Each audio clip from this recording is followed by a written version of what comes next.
Hey everybody, welcome to Campaign 3's Q&A. If I'm correct, this is really just for patrons, right? It's Patreon content? I think it's everybody, yeah. No, it's everybody. Everybody. Great. Everybody. Hey everybody, welcome to Campaign 3's Q&A. I'm really glad to have you here. For now, we'll see how these questions turn out. But this is all the things that we got from all of you who decided to send questions to us about Campaign 3. Maybe some holes that were left open, and we're going to maybe talk about those. And but I don't want to get into too much, because maybe we're going to do a thing where we kind of do like a 2 years in the future type thing for patrons, and so I want to leave some of that available. But we'll talk about what in campaign maybe you had questions about. So to start off, I'm just going to introduce the crew again, in case you happen to stumble on this as the first episode you're ever listening to us. So I've got with me tonight, ladies first, I've got Avon. Avon, who did you play in Campaign 3? I played Miss B. Haven. She's a Twilight elf, and I played her up the rogue tree line. I did not multi-class. I feel like that's a shots fired, so I'll go ahead and ask. Shane, who did you play? I played Lucian Bright. He died a peasant's death, and then I played Fume Snuff. No last name. Oh, I thought it was Haven because he was kind of like adopted into. No, he was offered to be adopted to the Haven family and feared that William would try to seduce him. It's a fair fear, really.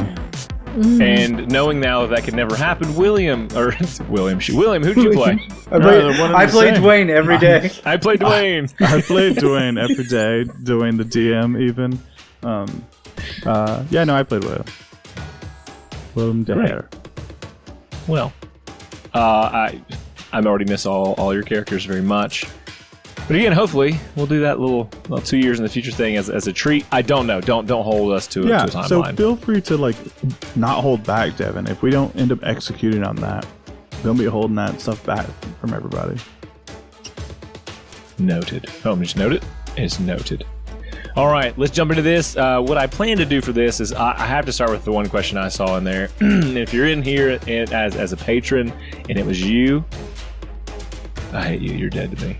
Oh, great. Good start. Good start. No, it was very funny. That's a very good start. No, you can't ever see bad things about anybody. You know, that's just. Well, I don't know what that thumbs up thing is. What is that? You monster. I listened to tape. I must have missed it. I may have stepped away from the audio you missed episode. It was a badass song that I heard everything else. Shane was doing that one review with all the emoticons. I just read all the emoticons. Thumbs up, thumbs up. Yep. No, I have heard that. I forgot. I've heard it not in that track, but yes. Thumbs up, dragon. Earn. All right. Question number 1. Why did you feel the need to use narrative combat instead of regular 5e? I am not a fan. Would much rather like you to use regular combat rolls. Well, first of all, not a fan. I'm Dad. Welcome to Campaign 3 of Lawful Stupid. No, seriously, I mean, it's a good question. I think, and I probably will have my companions here echo this. We've done a lot. If you've listened to any of our campaigns, a lot of the things we do character-wise, item-wise, is homebrew. And so what we did with that, and maybe what I'm thinking of is kind of what Shane and them had come up with, was that style of combat that we are using as narrative combat. My execution may have been the thing that turned you off. I don't know for sure. Or maybe you just love 5e's combat rules. And either way, there was times we like doing some things different. We're like trying to spice it up a little bit. So that's my answer. Let me jump in and answer that one, and then I'll let Shane take the caboose, as he often does. That is a mechanic that we built, and it was mostly at Shane's behest, but we've been through 3 campaigns. And campaign 1, I 100% identified a need for, we're going to do this big, badass, scenario encounter, but I didn't want it to be drugged down by standard combat. So at that time, I just, we're going to be loosey-goosey, we're going to do a couple of rolls. And Shane in campaign 2 did something similar a couple times, where it's it just doesn't make sense to break down in combat. And so as we were going through campaign 3 and we had a break of time, Shane was like, hey, we really should get some some rules written down. That way we can follow it, and maybe other people will like it. So if you don't like it, that's your right. I think you're wrong because it brings some structure to some good, like, nebulous scenarios, and it's very flexible. So you can use it in chase scenes, you can use it in large warfare, you can use it in ship combat without having to get into the minutia of combat. Not to say combat's not important, but it doesn't fit every scenario, especially for a storytelling focused podcast. Hey, my name's Scott Shainsaw. I mostly wrote the rules for narrative combat. So if you... I really was hoping you'd say, hi, my name is Shainsaw. I'm the caboose. I'm the caboose. Really I am the caboose. I did a lot of... I would say chief rules designer for narrative combat 5e. Yep. I came up with it mostly out of a need that stems from time. We have hour-long episodes is what we try to stick to. That means that if there is a combat encounter and we run it rules as written for 5e, sometimes that's like the bulk of 2 episodes. And some people don't want to listen to 5e combat for like 2 straight hours. It's not super engaging to the audience. So narrative combat seeks to speed that up a little bit. It seeks to take fights that are often in 5e referred to as slugfests, just because of the kind of the way the HP scaling works in 5th edition specifically.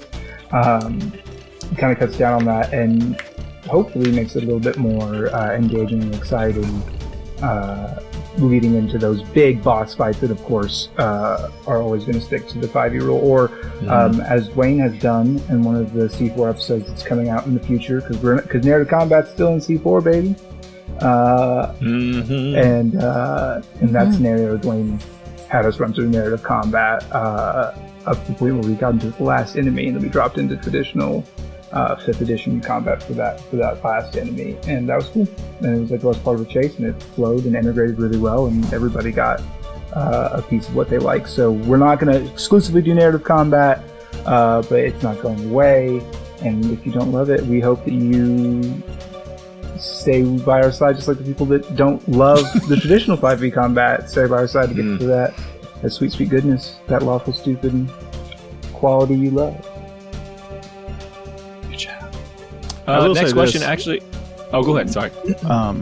If you think 5e combat is slow and painful right now, imagine if Ginge didn't put his magic on it, because I can tell you that Ginge does cut out some of the, like, oh, hold on, do I want to do this? Or let me just takes a lot of the meat out of it, so which really speeds it up.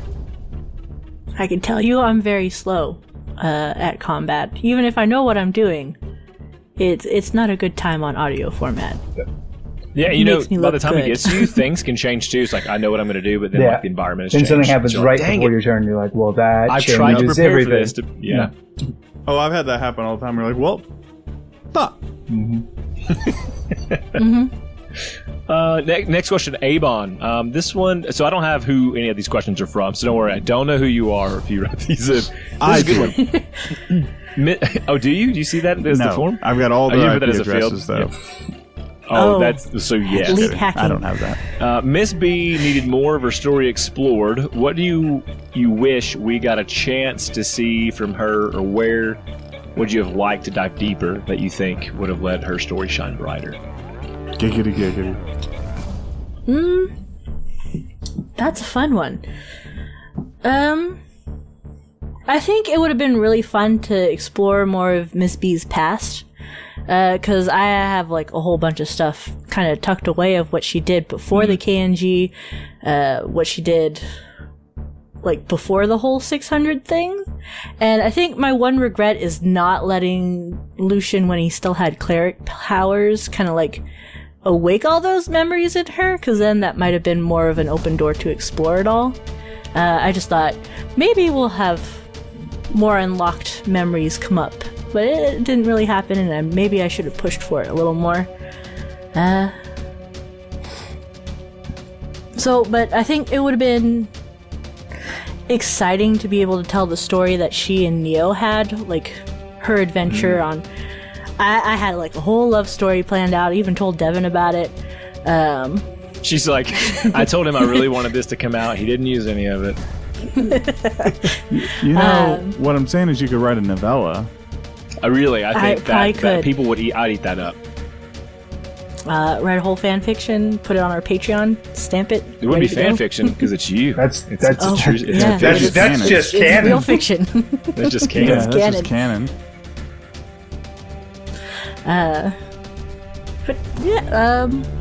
But like as a little taste, it was like Neo's adventure with B, and they like go and steal fun artifacts out in the world, kind of almost doing KNG-esque work. Reverse KNG. Yeah, reverse KNG. Steal it from the rich, give back to the people that need it. That kind of vibe. Okay. I think honestly, if you're ever feeling like you need to do something creative, that's probably a really good outlet for everybody. I'll write your fiction and put it on Patreon. All right. However, it does look like Zeeb's in the chat is saying I should write naughty fiction with Neo in the night. Sorry, this is a wholesome podcast. This is going to be the only episode without the explicit tag. Yeah, I don't know how to tell you this. Everything we do is very child friendly, so. Wholesome. HOLE. Some. Gross. Oh, man. This is for deeper. William. Ooh. Whatever happened to the pen Eshy was living in? I cannot recall an episode that tells how she went from being in a pen to being inside your head. Yeah, that's a good question. That's because we didn't really address it on screen at all. Basically, there's a moment where William puts his feet in wet slippers that B gave him, and then he just went nuclear after a really long and frustrating day. And at that point, Eshy's spirit kind of popped out of the pen and just was a part of him because I changed classes from Warlock to the Homebrew Invoker class, so we didn't really address it. But he still had the pen. She just wasn't trapped in it anymore. Because it was the canonicalness is the pen was just the medium she used to tap into William, but she was there the whole time. Is the theory behind that. That makes sense to me. It could have been. Because that means it could have been like anything. Then, like it wasn't just a pen. Like if you lost the pen, correct. You don't lose Eshy, and so it Correct. could have been anything. Okay, cool. Lucian, how do you get into character for Fume? And it says specifically Fume. There's like a couple songs that I listen to. Oh, here we go. Hold on. Oh no! Is this song you're gonna make up? Because Jen said today explicitly that if we did ridiculous songs, he would make more of them. So this is your chance. Oh no! There's like literally a couple songs that I'll listen to. One of them, I got my playlist up here. Is it Mad one of them is. Is it Mad World? That was what I was saying. One of them is Ebb and Flow by Larry and His Flask. And the other one is it is Providence. Who does Providence? I can't remember. Poor Man's Poison, I think, maybe. Okay. And what is it about? I will take it further. What about those songs get you into Fume? What's their for people who haven't heard? Like, I haven't heard those songs. If you go listen to the songs, they're like Ebb and Flow by Larry and His Flask. I think really covers the whole Lucian to Fume journey, and even like the redemption arc out the other side. And then Providence is kind of the angsty side of Fume, kind of this fall from grace and rebellion against where he came from and who he used to be. I would love some other. I think all of your characters, due to the nature kind of the podcast, would be good. Like, there's that chunk of time, from the time you are alive in your like what we call youth or early years to where now you're heroes in the first time. There's all that stuff in between. We kind of very little touch on, but opportunities. That. Fanfic, yeah. If people want to write stories like what they think's going on, then I'd love to read that stuff. You know, it's funny for you know, you talked about all the songs you listen to. I just listened to "It Wasn't Me" by Shaggy, and then I'm ready to play the You're ready to rock and roll. Yeah, ready to rock and roll. Who had a baby with my sister? It wasn't me. It wasn't me. Oh, okay. Caught you do it in the pen. It wasn't me. Did you help your friend steal my pants? It wasn't me. Anyway. That one wasn't. That guy said that was me. Breeze. Breeze could be the other singer in that song. Neko seems to be a fan of Providence, so It's a good jam. okay, I will listen to it. You'd like it. Yeah. All right, a couple more. I'm going to take two. These are going to be really quick. Devin, why don't you include the periods where you're leveling up? I'm missing these episodes so I can keep track of the characters. I don't think it spoils anything regarding the story if you do. I agree. I think I've heard episodes where they spend 20, 30 minutes talking about levels up and what they get, and I think there is some value to be like, I'm level this, here's a special thing I get, and we could have done that, and I just didn't fail to do that. So that's my bust. I'll take that one. We'll do that in C4. Yeah, he says we'll do it the right way. And then what I love about this is like, oh, these are things Devin didn't do that people didn't like. C4. Noted. C4. Oh, that's a dumb idea. We're still doing narrative combat. What do you feel like is the biggest curveball that the players hit you with this season? I think this one, they could probably answer this one for me.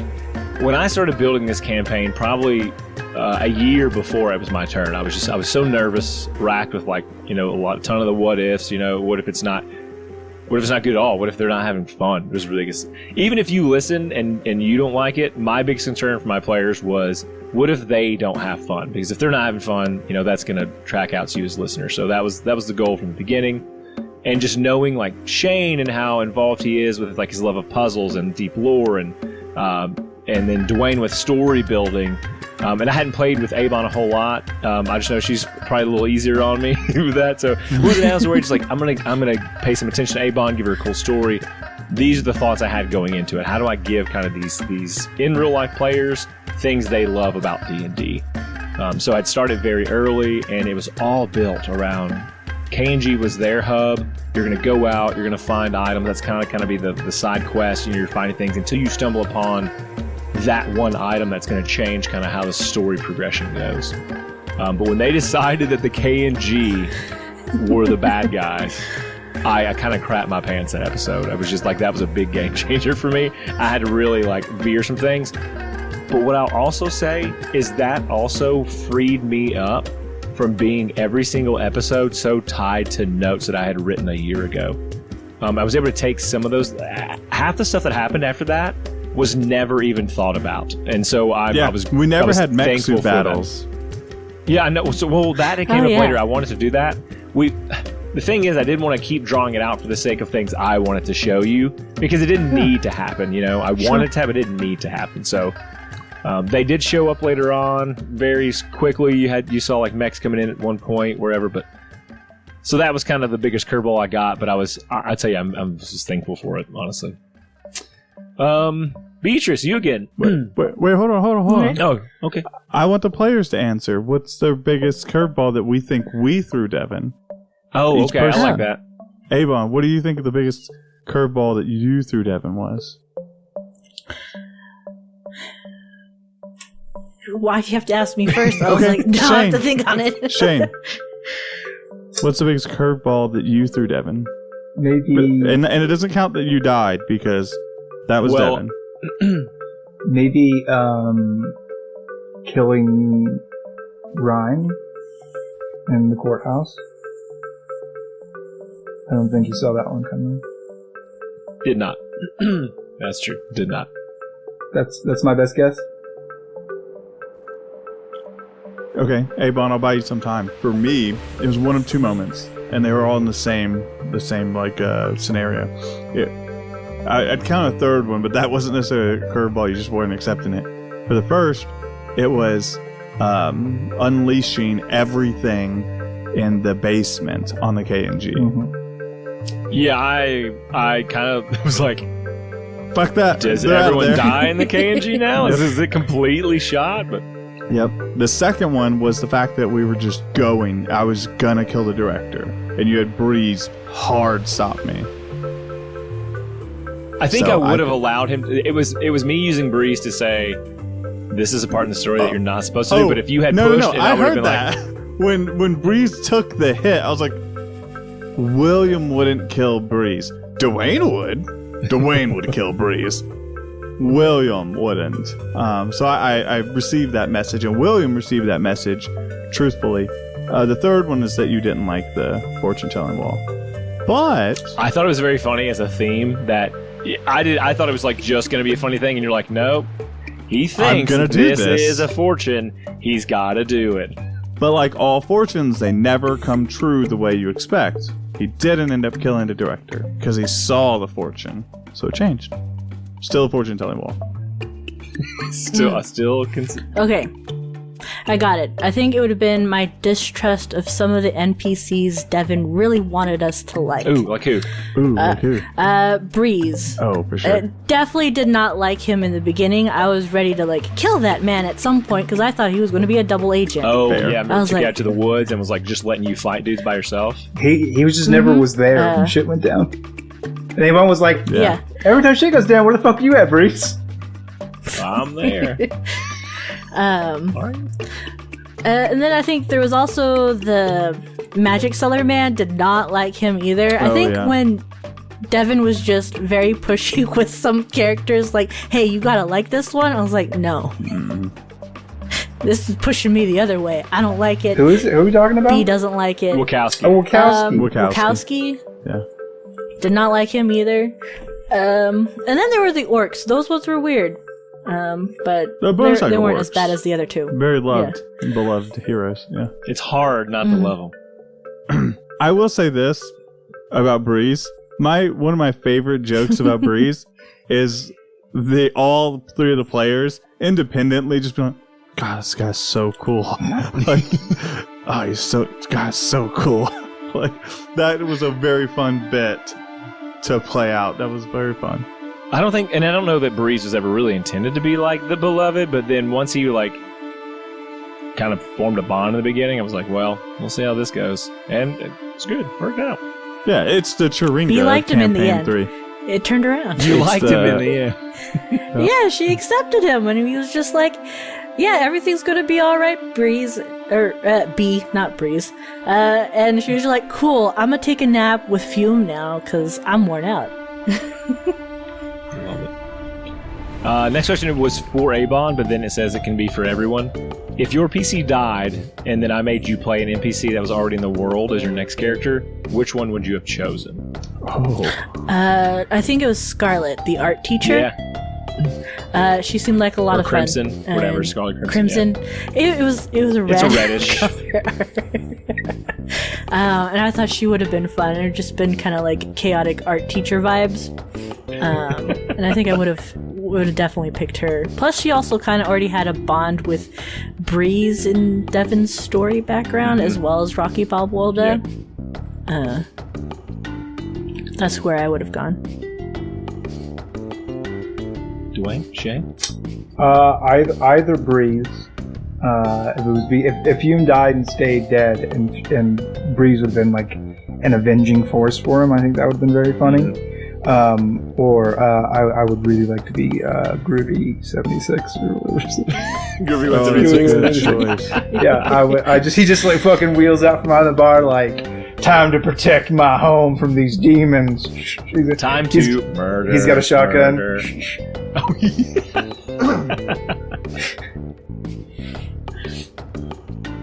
And Dwayne. I would have played either the son of the queen of the Sun Elves, well, not Joffrey, the other one. Yeah. Or I would have played Marguerite's brother, who was like a caster. Yeah. Okay. And that would have been fun. Old, like, do what I want. He's very much like that. Like, just did not care about anything. Okay. Yeah. Dwayne.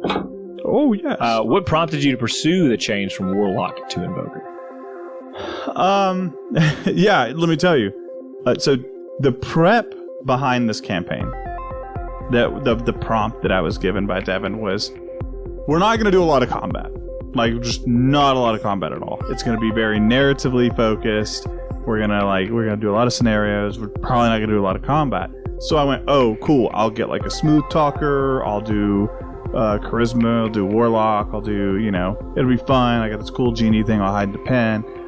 Then we did a shit ton of combat, and my character wasn't built for that at all. I don't blame you, but my character wasn't built for that at all. It very quickly became not fun at all to operate him in a lot of those scenarios just because he didn't have anything in the tank. And so Devin and I were talking, and I was also in a very homebrewy mood for a couple weeks. So I worked on the Invoker class, and I really wanted to tie it deeper into his world. Still gave room for negotiations and some face stuff, but it also gave him more depth, I think, than he had, because his entire backstory was very loose to allow for movement. And I think switching to the Invoker gave some more ties into the world for Devin to work with. Yeah, and I always enjoy, because you guys are so good at like homebrew stuff. All three of you are like much better than I am, and so the stuff you come up with, I'm just always willing to be on board. Let's make it happen. And of course, I don't know how to do any of the balance stuff, so I always relate to that to the team. But yeah, I still think the Invoker has some tweaking, but I think it's a very complex class. You're spending a lot of different resources to do a lot of things in combat.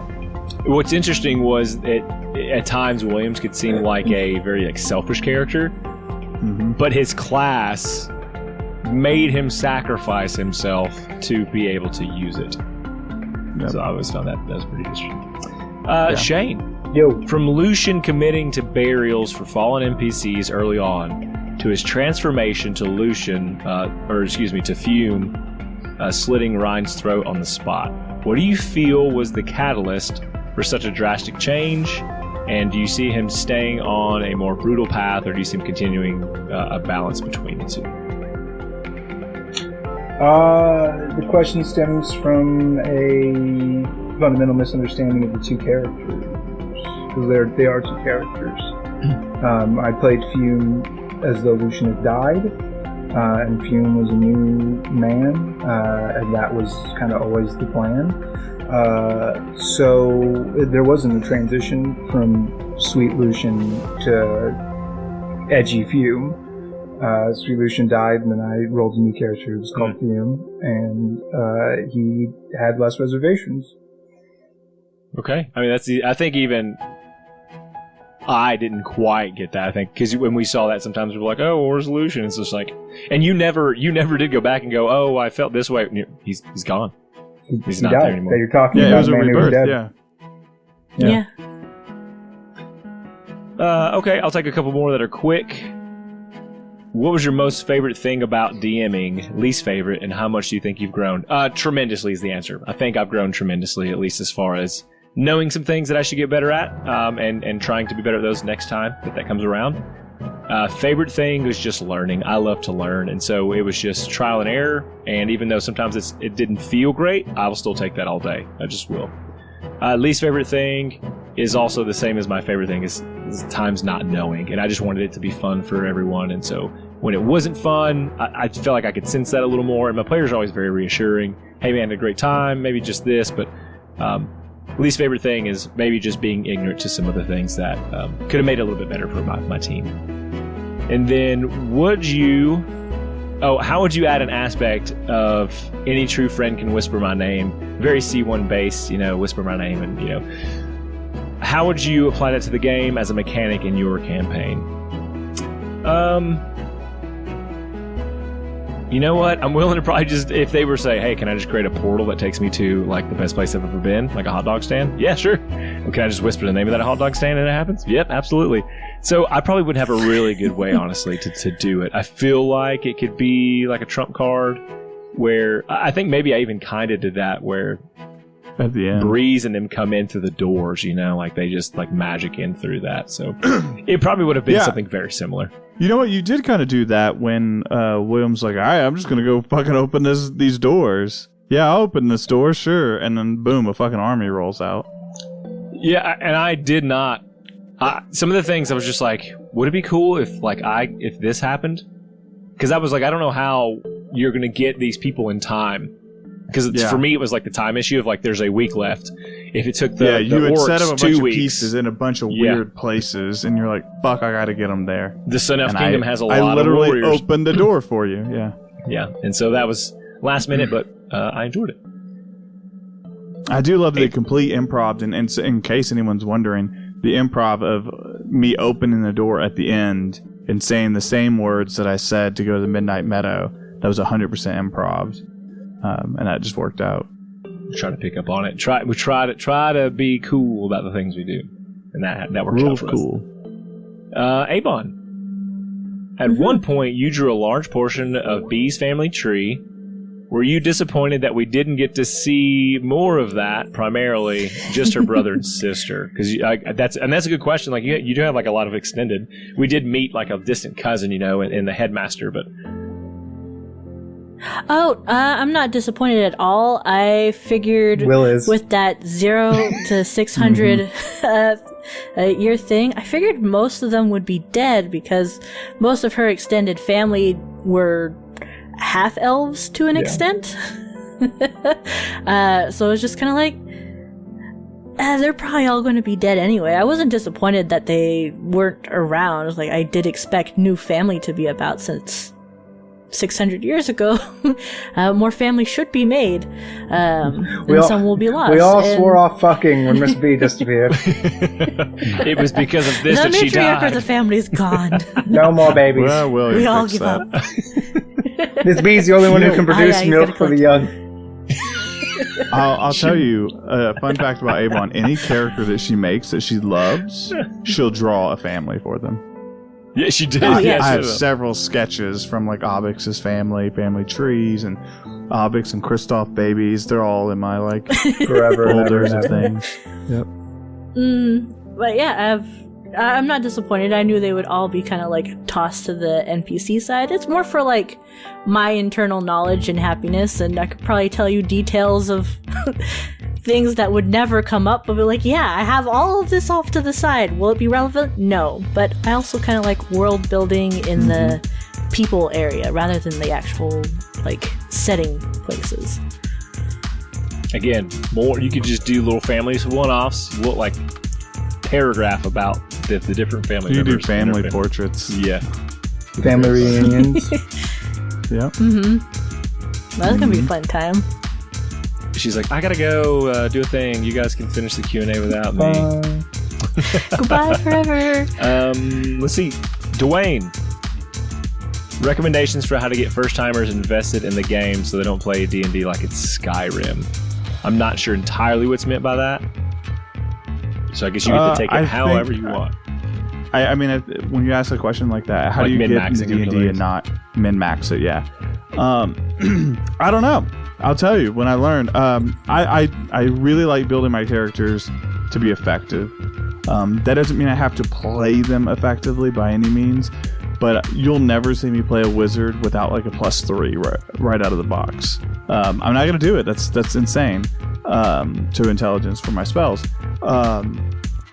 There's a lot of people who think there's good fun in that. I like min-maxing my stats and characters. I don't always do the most efficient thing. And what I say to you is build the character, get in their mindset, and just understand that you can do a dumb thing or do a thing that you know isn't like a player, like a good decision. But I mean, your character would do it, right? Like there's a lot of times where William got really aggressive. And he just didn't need to be. But like who William was with the Invoker stuff, it all made way more sense to me. Throwing back to C2, Delmore, God, the amount of positions Delmore put himself in for family, for his knights. I mean, Delmore has probably made some of the dumbest decisions ever from like a player standpoint. But from a character standpoint, they all made sense. Like he fought with everybody in his party a lot of the time. And he put himself in, I mean, ultimately he gets captured. And I mean, to Shane's chagrin, he gave mercy like 8 episodes in because Delmore turned around the fucking boat and was like, we're going to fight those fuckers because my boy's up there. So you just got to find the character, get in their headspace, and no regrets, man. If they die, just make another one. Just make another one. Rest in peace. Could I add on just a little bit? Yeah, please. Like, just have fun with it as well. Like, yeah, you can min-max it, but also, I think it'd be really... I have a paladin in another game, and she hella dumb. Would I dump Instat? No. But that was kind of like a choice to make the stats kind of nice across the board, and I had a -8. Or not Whoa. -8. Had an 8. It's a horse. -2. -2 hits. But, like, it's more fun to do different things. Kind of thing. And that's the point. It's a game. So if you have fun min-maxing, go ahead, but also what flavors would make it more interesting for you to stay along and keep playing? And I would say as well as the other players. Most of the fun is in the failure. In chat. That's true. Zebra says something in the chat, and it's not about min-maxing, it's about optimization. Like, you don't have to be min-maxed to have your character feel good.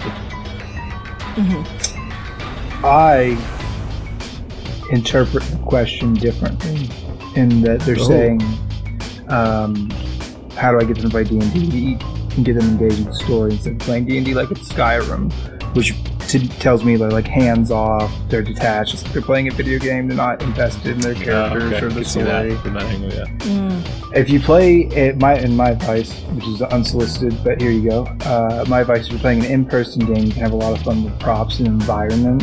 You can light a cantrip candle that matches your setting. You can hand out, torn up bits of a map that you cover in tea or coffee and put in your own oven to make it look aged, and then you cut into pieces and hand it to different players and they have to put it in.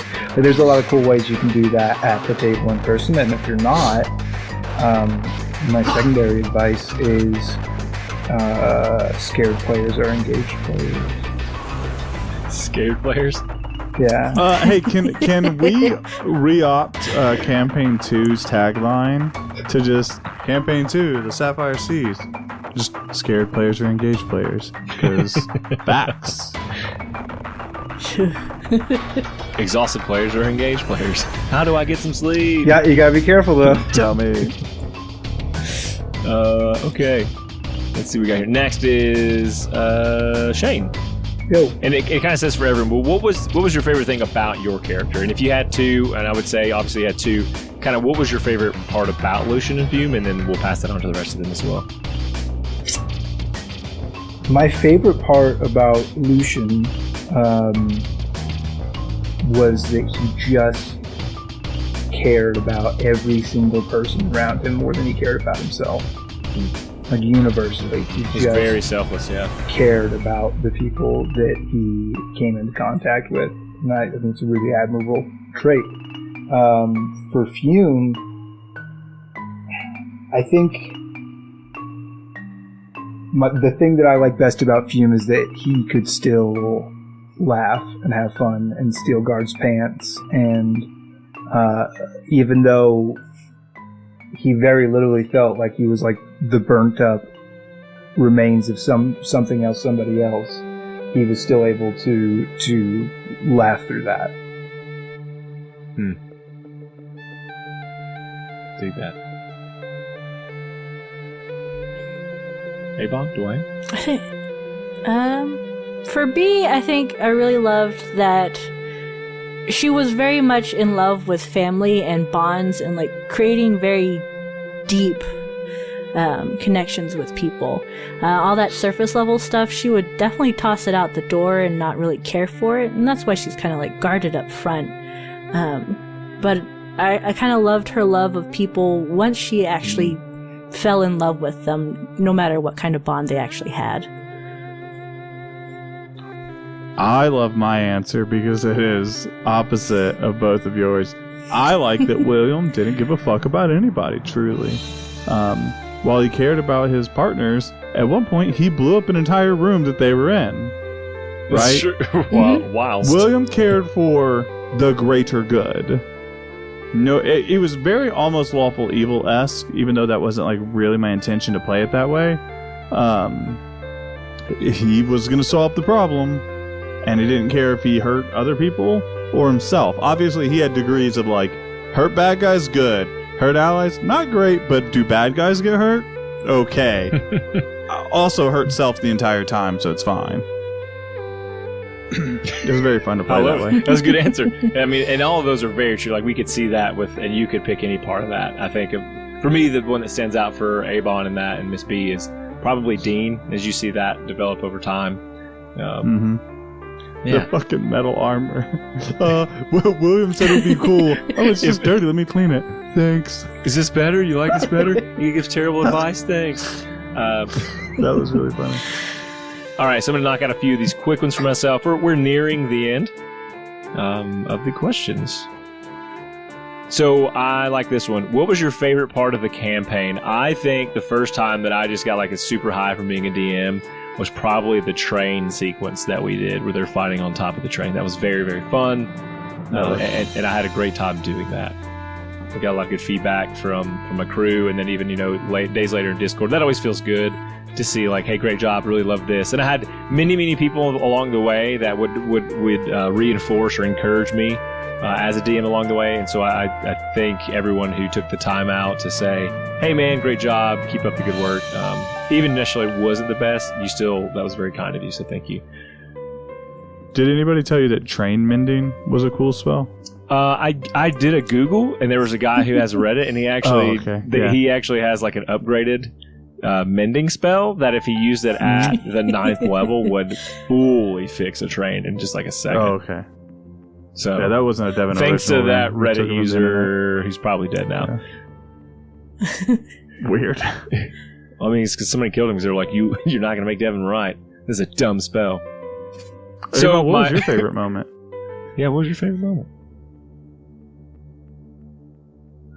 Shane, what was your favorite moment? I love how you always throw Avon. Like, I'm like usually prepping it with like, hey, I want all of you to answer this question, and then you're like, Avon, do it now. No, my favorite moment is not like anything in particular. Like, I enjoyed the campaign as a whole. It's more of like what happened off camera and stuff. So like Devin presents us a whole story, and my favorite moments is when he gives us these story little tidbits, and I'm off on the side trying to like come up with a theory, and I'll like shoot Devin a message and be like, I got an idea, this is brilliant, here you go. or I talk to some of the patrons and be like, okay, but what if this entire situation, and anything that kind of like spurred on more of my storytelling things to either bring back into B or just kind of like talk off to the side to Devin, because I'm like, here's all my ideas, I need to spit them out somewhere. Here you go, have my feelings.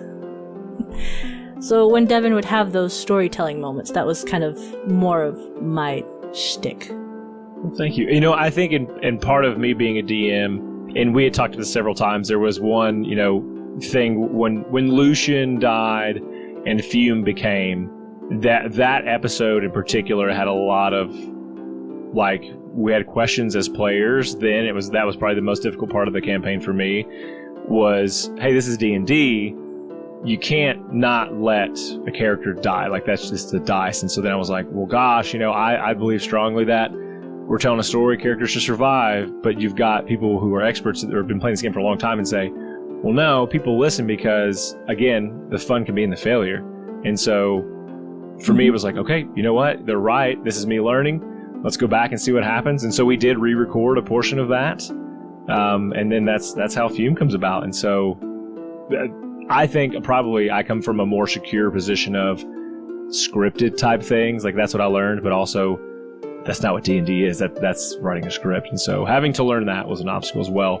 And so, yeah, I fed a lot from whatever Avon would send me and be like, well, let's put it in there. It's in the script now. Like, we're going to put it in there. What about you guys? What's your favorite moments or moment? I'll jump in. Mine is not a moment; it's a collection of moments, and they are. At first, it was like just kind of like getting used to it. But once I got used to it, I very much enjoyed the 6E moments. Believe it or not, like I laugh at them and joke about them, but there was something very freeing about, like, oh, Devin's like loosey-goosey with the rules, so like look for those opportunities. And that was very fun. I enjoyed that a whole lot. My favorite moment was Devin's least favorite moment. I really enjoyed Lucian dying. So ominous. I don't know. I'd never had a character die in D&D before. I've been playing for a long time. I've never had a character die. I'm just really good at it. And, so I've never died before. That moment was tense and frustrating. But when we went back and we did the re-record, and I act out that death scene, I wept like a baby, and Avon cried. Mm-hmm. Yeah. Avon cried, and Dwayne. I did. Dwayne, I saw him sniffle. I don't think any tears came out, but I saw a sniffle from Dwayne. And Devin was just confused, like, how do I DM? What do I do? I'll tell you what. Let me add on to that, Shane, because you talk about that scene, and I had forgotten a little bit until you just mentioned. That's one of my favorite moments too, because that was a moment where the DM was broadcasting heavily. Devin was like, "Y'all don't want this, right?" We were getting those vibes of like, "This is not a fight you want to take," and Shane, as a player, went, "Nah, Lucian wouldn't let that fly." No, just it was that second murder right in front of him. I was just like, for no reason, and William, fueled by rage and seeing his Lucian not back down, he's gonna back him up, and so I think, and Mrs. B's, these are her boys, right? So that was a very like character-driven choice to go into an uphill fight battle. we couldn't handle. Yeah. And you know what's funny is like things you talk about, like what changed and what did you not expect. I fully expected, and I built that like train gang with the intent that they would become a pivotal part of our crew, like calling on them later. Like they would help this crew get this item, and then they would be like, "Hey, come get us later." And they didn't. They wrecked half of them. Fume goes back and destroys them all later. And that's so things never turn out. You can plan all you want, and that you just have to let the dice roll and the characters take control of how the story goes. Is what I learned.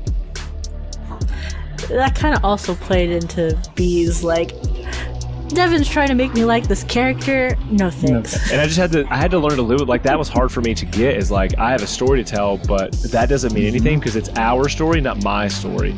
And so if you're hearing this, just know, like, you can have some really cool stuff in your story that you, like, if it was in a book, it would be really cool to read.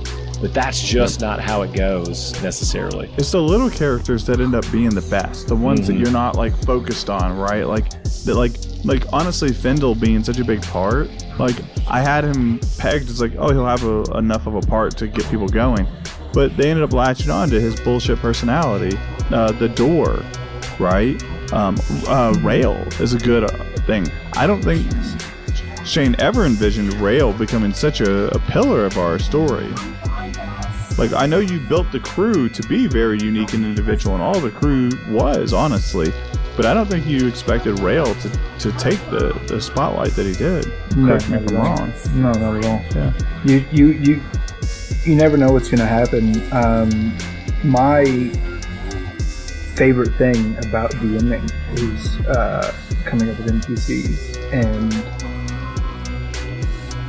my big advice to DMs is love each one of your NPCs as much as you love your characters that you play as.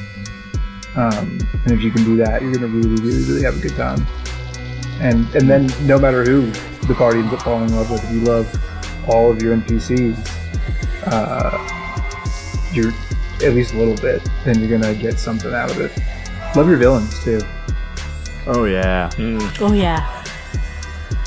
That's a good point, because we're getting close, so we can talk about kind of the other stuff we have. But the villainous part, which I could have used to work on, I think, in C3, but also left it open because that creature thing that escaped from Nova has gone somewhere.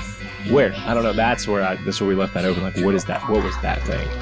Why did that grow? So leaving that open. So, like, I tried to make her creepy, but you know what really made things creepy? Ginger's music. Yeah. Which leads me kind of to this next question we have it was in episode 58. No, sorry, what was it? Blah, blah, blah. They want to know who the voices were that were played kind of when Fume steps on that last landing, and he hears those voices, and we know now it's the voices that are coming from the souls that are in that orb down in the... two of those are my kids that did that, and then I pulled it up just so we could see who else had contributed. Nick was one of them. Dwayne did several for me.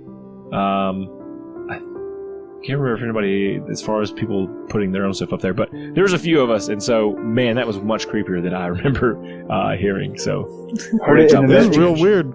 He went back and added it to the song too, and in the middle of the soundtrack today, it was just "Hey, it's a fun soundtrack episode, but do nightmares. Help me!" Okay. I'm just gonna put this on to take a quick nap. Help me! Oh, well, guess I'm taking a nap. You want to know what he did? Or I'll tell you this little tidbit. Yes. Give us all the tidbits. He makes his songs, right? And for FYI, I'm Ginger's wife, if nobody knew that at this point. That makes sense. So that he comes They're always in, kissing him. like, I'm going to bed. I'm getting ready to go to bed. I'm reading my little stories. And he's like, cool, I finished the soundtrack. Want to listen to all the things? And he's like playing all the things. And he's skipping through some of them because he doesn't want to play everything because that's an hour. And I was like, I'm going to fall asleep in maybe, hopefully, the next 30 minutes.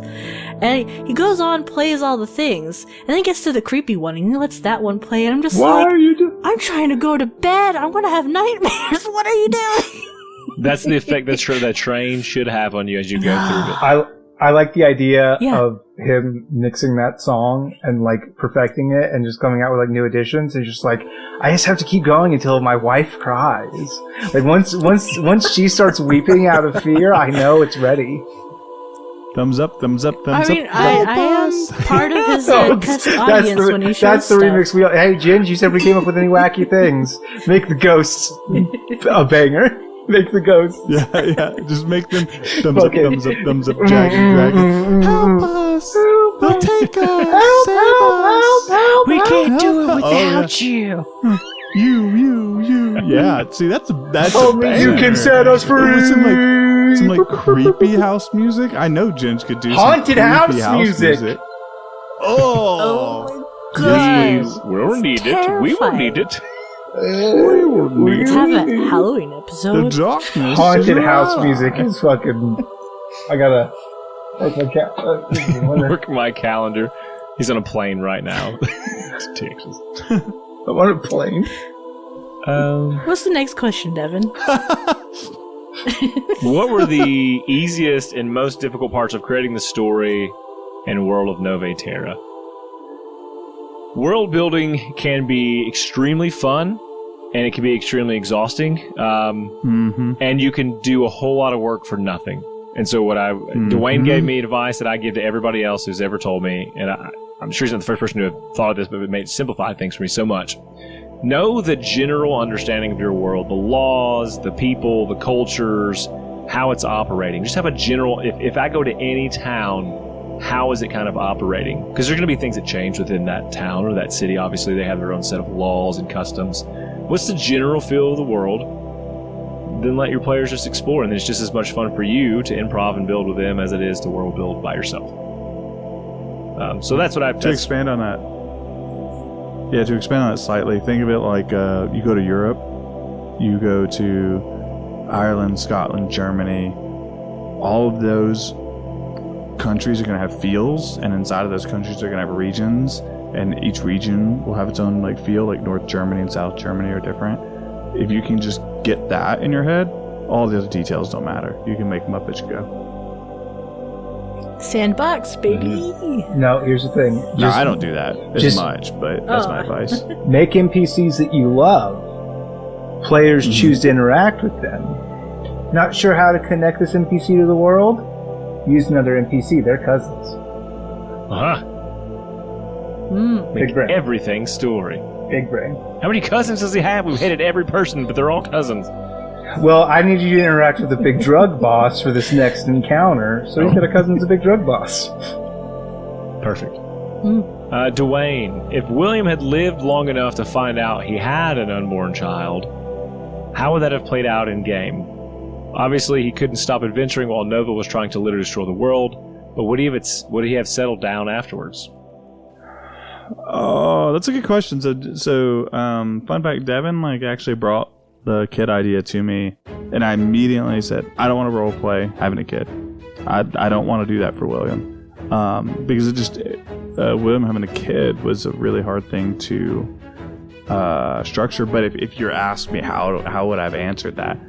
Obviously, William has to go save the world, so ultimately, I never would have ran into it. But if I did, I think William's answer would have been to put aside his womanizer ways, still be a bit of a womanizer at surface level and flirty and whatever, but never actually betraying his betrothed should Marguerite actually keep him. And then I think becoming an invoker teacher.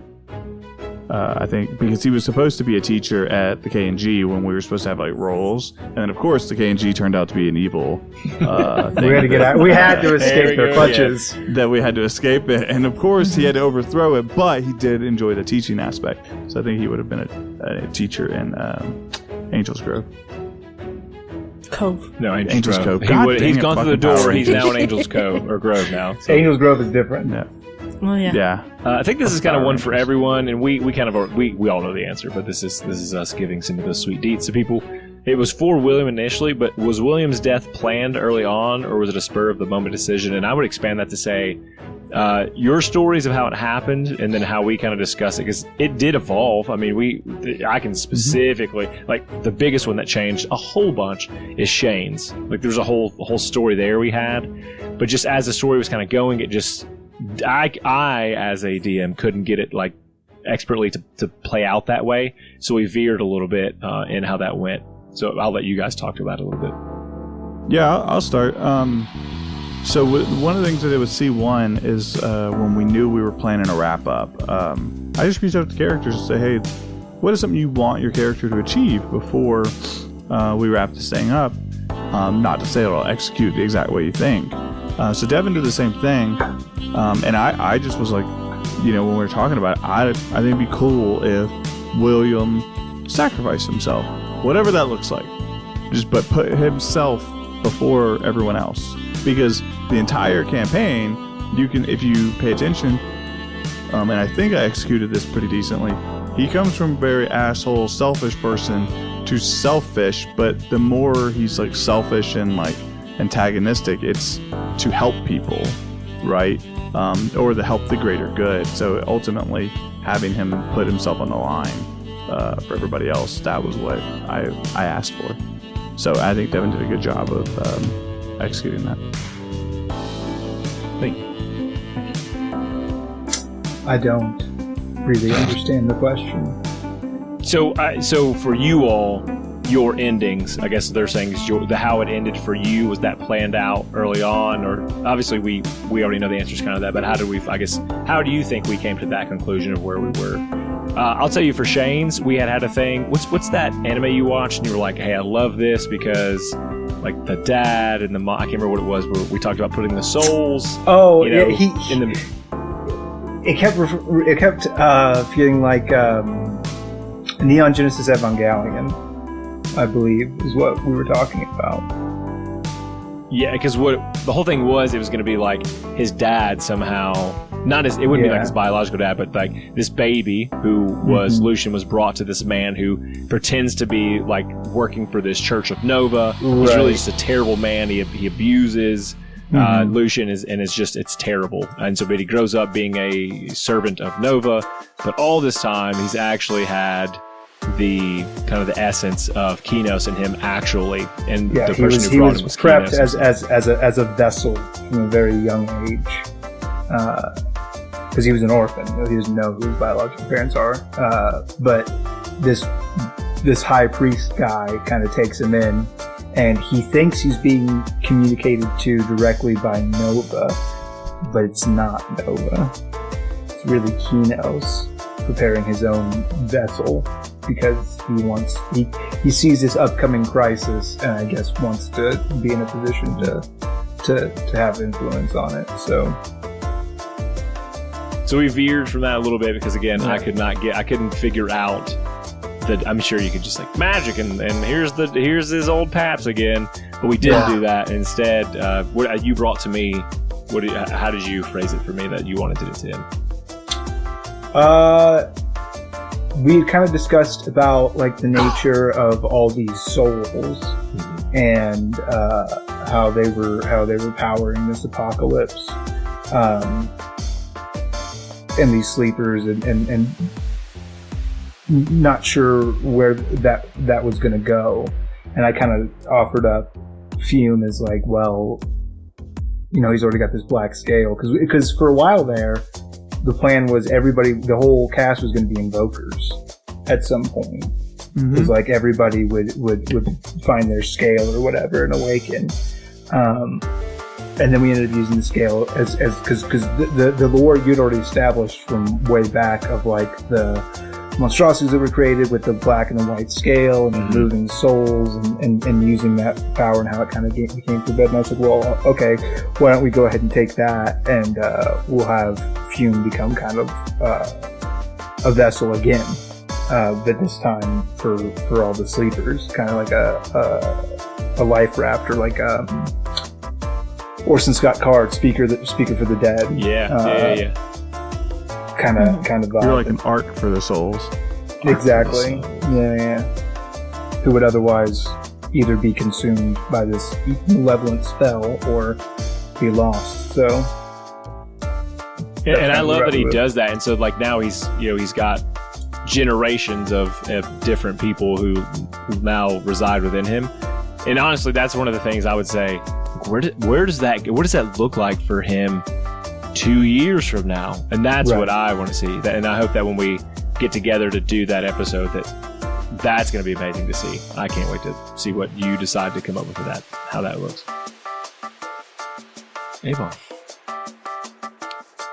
Well, for one thing is I had to go back and see what exactly I asked for. Because I was like, I don't quite remember what I asked for. But basically, I wanted B to have kind of like a happy ending if we did not die in this big old fight. And we're marching to our suicide for sure. For sure. No, we're gonna die, man. And I kind of expected her to die there. But like, I always wanted to see the happy ending. Like her be happy along with any of the friends they made along the way, and like see and help and foster like peace between the sun, moon, and twilight elf kingdom things going on. And kind of got that. I would say, do you feel like now, you got that? I feel like she kind of got the happy ending, but also kind of like she's in a weird KNG position to where I've already told Devin like more of the stuff I kind of thought would happen while she's taking over director as KNG. Yeah, I don't imagine she sees Fume much. She definitely doesn't see William. So it's like the people, the friends she made along the way. She might see Little Will. That's true. For a little bit. She does have Little Will. For a few years. But then there's also like I kind of also wanted her to somehow take care of Nova. Yeah. As we got closer towards the ending. Cool. Yeah. Because then we've built B up kind of be like this mother figure within the party, and like to some of the others as well, as we kind of like met other people. Yeah. At what point does she marry Uni? Can I share something about the end? Kind of to touch on that? Yeah. I had like a same vibe in my head that I wanted to hug/forgive Nova. Like that, so like there's a scene in the end where like it ends up being kind of awkward where Fume's just like, hey, if you put the moon back in the sky, like I promise I'll do my best to help you, like to see your boyfriend and stuff. But like I was like, oh man, she's not close enough. I can't hug her. She's like floating in an orb in the sky. Okay. And I was like, oh, but I really wanted to I wanted that reconciliation. And I had even played around with something along the ideas of like, well, you did this bad thing. You killed Lucian, but then Lucian was a clone, and then he died, and now like I'm the only one left who can forgive you for that. So like I do forgive you. but it did not come across that way. But I was vibing hard during that whole scene because I was just like, yes, that is exact. I wanted to defeat Nova with the power of love and forgiveness. Yes. All along. That's what. Yeah, that's all. no, I was stoked. I was like, oh yeah. First you get him with the punching, and then hugs. Forgiveness. Then hugs. And if I'm honest, what happened was I did a terrible job that last episode with kind of what I consider to be the wrap up. I think if we had published the initial bit, you would have had many more maybe questions for this session. Like, hey, this, and I think a lot of things I meant not to answer, to leave it open ended purposely. So then we did it. We did go back in kind of the last. It's a lot of me talking then, but that's the point was for me to kind of put a nicer bow on some of those things, to kind of circle around to things that we had missed, but give all the players like hard line stances. We know where they're at, we know what they're doing, and we can dream up kind of what happens next. So you all did get a revised kind of last part there. Yeah. Okay, that's just about the last one I have here that's kind of for all of you is what would your character's favorite dessert be if they had one in this world, and why? Blackberry cheesecake. Oof, I want some of that now. I want it now.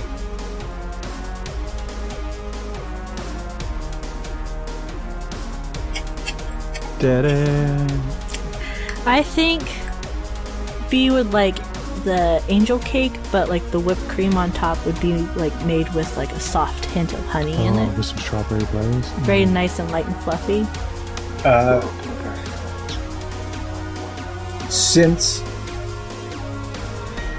Lucian's time in the cake, dessert. yeah. Fume's so diet.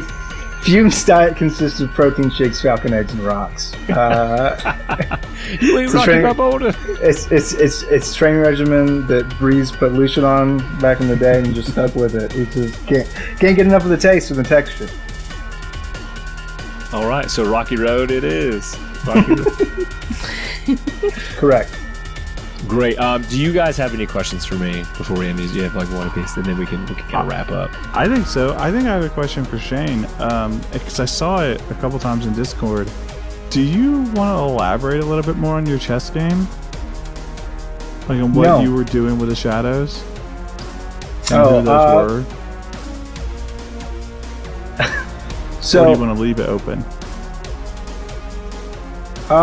So Fume was at the end of the story. He is conversing, and he's getting the stories from all of the sleepers, all the souls that like we discussed. He was kind of an arc for that he kind of has saved. The idea being that the unique perspectives and experience of 1,000 sleepers would be immeasurable for this world that is kind of missing guidance going forward in this absence of the gods, and he's just trying to learn and get smart enough to help. Cool. So I surmised. One thing I did want to mention. So you mentioned, is there any reconciliation between the elf kingdoms? One thing I mentioned specifically in the end is like now you can see the Sun Elf Kingdom from a distance, so like it's no longer hidden. So I wanted to get that little nugget to let you know they have stepped back out into the world now. What that looks like, because they're pretty ignorant, as you saw going into a lot of things. But something has changed to where they now anyone can see them, which I believe I was trying to hint at progress with them there. So. I don't know about the Moon Elves. They're still pretty BA, and they like to be to themselves, as far as we know. I do. That maybe would be something. There's so many things. There's one last question that was in here. Was like, what would you have liked to have touched on more? And there are so many things, but there are too many things. You know what I'm saying? So I had to take my players, roll with what story they were in, put in what I could when I could, a side quest or things. But I guarantee you asked. I mean, Dwayne, we're on a different continent we never got to, and C, 7, 8, 9, when we get to that, could be a different, continent. So it's just like, our stories are our stories, and we'll constantly build on those. There'll never be enough time for us to ever get to all the things we want to do. there's a whole continent not explored in Shane's campaign, you know what I'm saying? So like we go to see The vast majority. 5, yeah, and so we're on. So your stories, get what you can in while you can. Enjoy it. Have fun with the players. Let them explore the land you have. Build as they explore. Just have a good time with it. Coming to the end, I don't know if you guys have any last words. Not about this, just in general.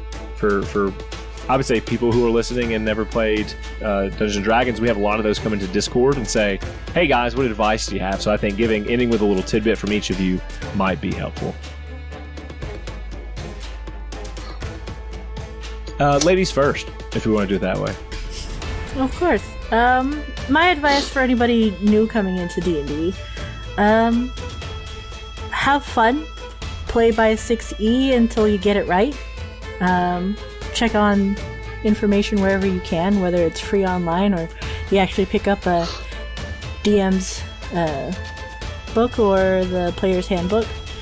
But overall, just have fun. Maybe see if you can get a party going. Ask your friends. Ask strangers online. I don't care. Do what you gotta do. Just have the absolute most fun possible. That's the only goal. And whatever it takes for you to get there, if that means adding rules or taking rules away or completely changing rules or, playing with a huge party of 10 people or playing with, your 2 best friends, whatever it is, whatever in the world makes you happy at your table, do it. My answer is going to be Shane adjacent, which is your table is not our table. Our table is not Critical Role's table. Critical Role's table is not Dimension 20's table. Make your table your own. Play with some friends. Evolve together. Don't expect another person's table to be like your table. Make your table a fun table. Awesome. And as we always tell the people that we love, we love humanity. We gotta do a roll for humanity. We're doing that? Okay. We have to because this is going to be a published episode. It's going to be really weird and as we wonky, mentioned in the beginning, you all will be hearing this. All right, so Shainsaw, do the thing. Yep. Our roll for humanity is going out to... Remind me, Wayne, please. It's going to be somewhere weird. We're going to do it out of order because it's going to publish out of order. Okay.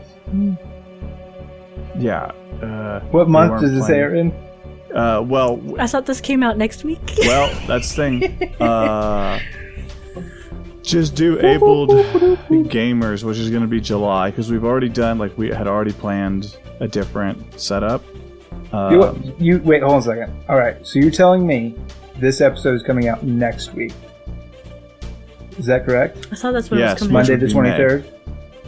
Monday, May 23rd. Yes, which would have been Child's Play Charity.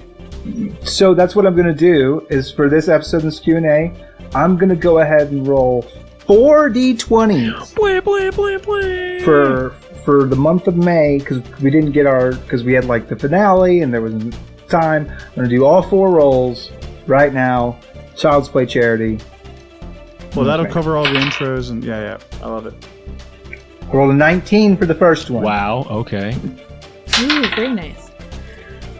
16 for the second one. That is a 2 for number 3. And the last one, number 4. That is a 12. 12. 49. 49! We can make that number grow by you rolling at your table. It's May. If there was ever a time to join us in our Rolls for Humanity, it's May. Min-Max Mankind. It's what started it all. Way back in the distant year, before the plagues, before all the stuff that happened, when life was simple and you just ate Pepperidge Farm cookies and everything was chill. So good. You could bring those times back. Sorry, I just got lost. Every time you roll a d20 and donate the amount that you roll, you can bring those times back in your heart. Do it. But what about Pepperidge Farm cookies. I don't want those just in my heart. I want those in your my mouth. Did we say this on a different episode? I feel like I'm having deja vu right now if we didn't. Just talk to me after the episode and I'll get you all your mouth stuff. Okay, thanks, bud. All right. Dwayne, are you doing a quote or nah? What? No. No. This isn't my campaign. This is your last time your very own. It's called a crossover, the last ever nerds. good news. Do it. It's the last ever good news story. What a cheap shot. You're like, oh, they do that thing. I want to make it your problem. That's the last ever good news story. Do it. That's kind of bittersweet, guys. Because I did not. So. Yeah, I didn't do it. So give me a second here. All right, good news story. I just go straight. If you didn't know, I just go to goodnewsnetwork.org and pick the best picture. Cool. All right. Maybe when I do my campaign, I'll just tell you the picture. And you have to find the article. It's a mini game. That's a whole podcast. For C5? 7. Oh. Mr. C5, I'm gonna leave like hidden notes and clues that you have to like assemble and decode and put through like a decoder system, and it comes out, and it's like a website you go to that I have. That's what rednecks call my wife. Decoder. You idiots. All right. Here's that's a good dad joke. I mean, there's a lot of things you have to know. You have to know my wife's name. Anyways, the good news story for the final time. Thank you, everyone, for this opportunity. Adjoining cottages, once home to both a man and his clever, beloved bull, go up for auction. Say it again. Adjoining cottages, once home to both a man and his clever, beloved bull, go up for auction. Hey, Vaughn, tell us how sweet that is. I mean, not going up for auction. Obviously, it's a man and his Minotaur boyfriend that had the place. I feel like you've jumped your role in this thing. That's good. You're welcome. I mean, it's sweet, Minotaur. cute. They were a happy couple, and they lived forever, and they finally died, and now it's going off to other people to own these adjoining cottages. The bull's name is Scrunch, by the way. Carry on. That's a good Next name. NPC, Minotaur. Scrunch. Hey, everybody, I'm Scrunch. 2022. That's what I got out of What that. up, y'all? It's scrunching time. Oh, no. Scrunch the bull. I see red. I'm the top. Yeah, no. That's cute that this is an uplifting story. This just reminds me that this man and his bull can't afford their homes because prices are just going up. And you know what? This person is dehomed. And these two adjoining shacks that he probably purchased 20 years ago for $30K in fucking North Dakota or wherever the fuck this is, $2 million. $2 million and half an acre. Because that's the prices we have right now. And they're just trying to sugarcoat this fucking real estate poison pill. It's missing half a roof. Also, I've seen worse go for more in California real estate. the land that it's on is gorgeous. House falling apart. Shane, what do you have? Zebra said that's the skylight.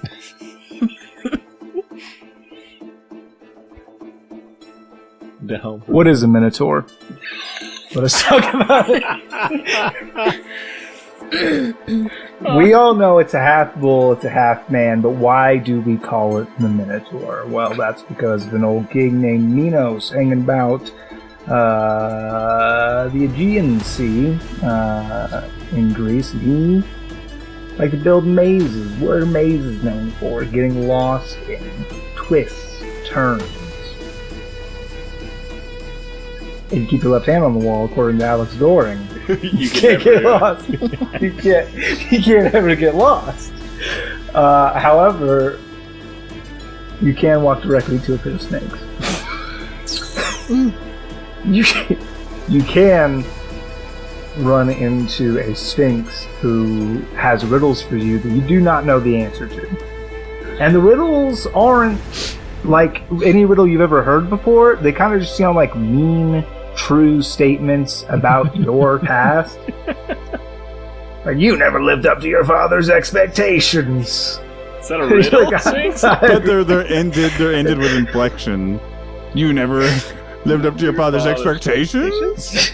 No, it's like, Is this a riddle or just hurtful? you never were what he wanted you to be. You must answer My question's rhyming three. Tell me the worst 3 ways you disappointed your father. I was born, I was born. I didn't and die. I outlived him. Okay, those were pretty bad, but I need your But top true, 3. so- Try And then you again. need to say it all in Elvish. Hold on, I have Oh, your yeah, mother. did you these say- are fucking Elvish. But don't Yeah, have but a if you plan. have any intent to answer when you answer, it doesn't count. I have to have a puzzle that sucks really bad, or that has like something that we can joke on. Because like I love that we go, oh, it's an Elvish, or oh, don't have a fucking plan. So C4, we're gonna have something that's frustrating. You gotta have a really rough puzzle time. I'm gonna do that. I can't wait. I'll figure it out. I'll just make a Anyway, puzzle without an answer. The point is, bulls, although bovine in nature and wildly or expressly Dude, wildly domesticated, erotic. expressly domesticated, widely domesticated is what I was trying to say. They are not as good of a cash crop as sheep wool. There it is. We Thank you and did good. Thank you and good night. it. All right, We love that's you. it. We love you. Signing We off from love you. C3. We love you. Bye. Bye.